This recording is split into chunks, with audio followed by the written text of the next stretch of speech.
video, I'm going to show you what you need to do to remove your water pump and replace your timing chain. Okay, check out the previous video in case you need to know how to remove the PTU. Okay, so anyways, so up here in a nutshell, we are removing the front rear valve covers. We need to remove obviously the timing cover, and we need to remove the passenger side motor mount, and of course all the accessories and the intake and the harness cables and all that. Okay, so there's nothing special in here that you need like a special tool or anything to remove.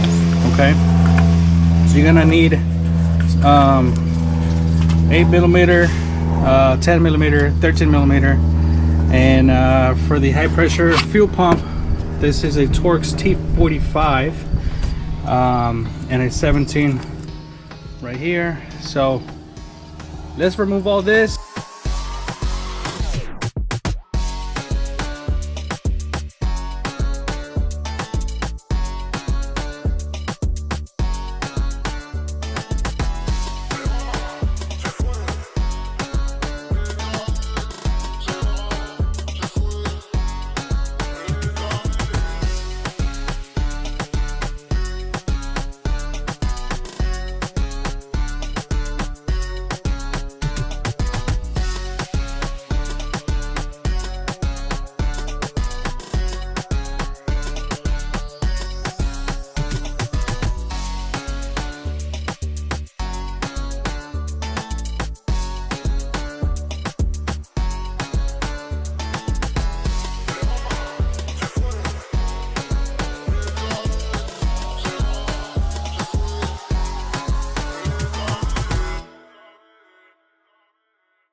Alrighty, so we got the pump out, we got the coils out.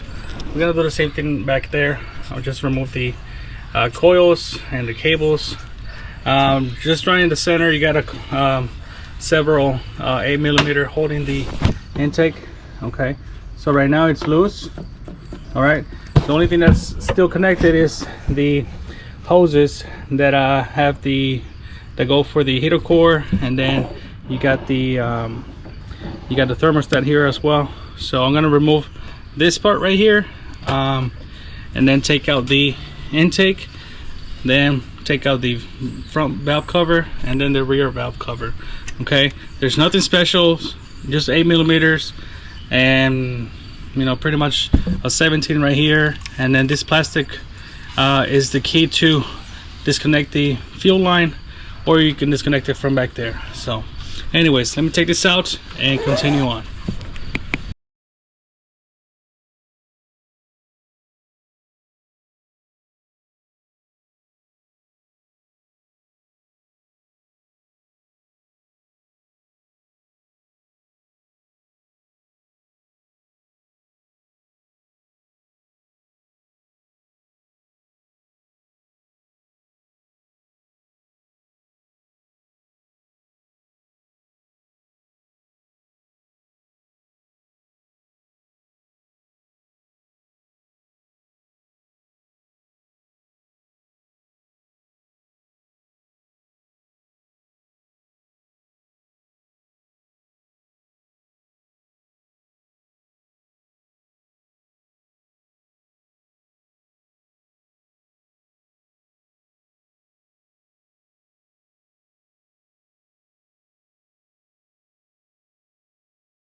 Alrighty, so we got the intake out, we got everything disconnected, we got the coils out from there, all the harnesses are loose.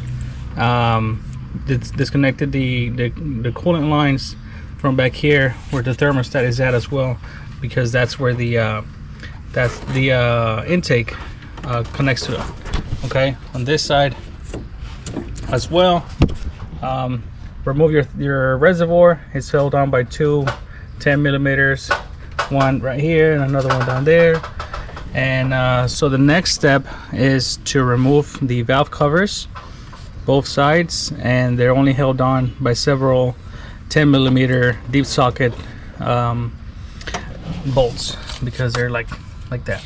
Okay, so just remove them all around, remove those around on both sides, and you can take the valve covers off. Up here, the last step will be to remove the motor mount. Okay, so I'm going to remove that last. At that point, you should have your valve covers off, your serpentine belt off, as well as the harmonic balancer off. The tensioner and all that has to be off, of course. Okay, so you need a tool, an extractor tool, to take out the harmonic balancer. Okay, so you can either rent them, or if you own one, great. There. Alrighty, so we got all the bolts for the timing cover removed. Now remove those 3 bolts for the bracket. Those are 3/15s, and then up here we need to remove the motor mount, and the bracket itself is going to be 4/18s, and on the engine side is going to be 3/15s. Okay, so let me take those out, and obviously have your jack stand at the bottom so you can hold the engine. Once I get that out, I'm just going to pop up the valve covers already out, and remove the last few bolts right here on this V section.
Alrighty, so we got the timing cover out, and the next thing that we need to do is put the engine in time and remove the VVT brackets right here on both sides, and we got the water pump right there in the center. So everything inside is 8mm bolts. So yeah, so the trick is just obviously putting it in time. So let me do that, put it in and show you the marks, and we'll go from there. So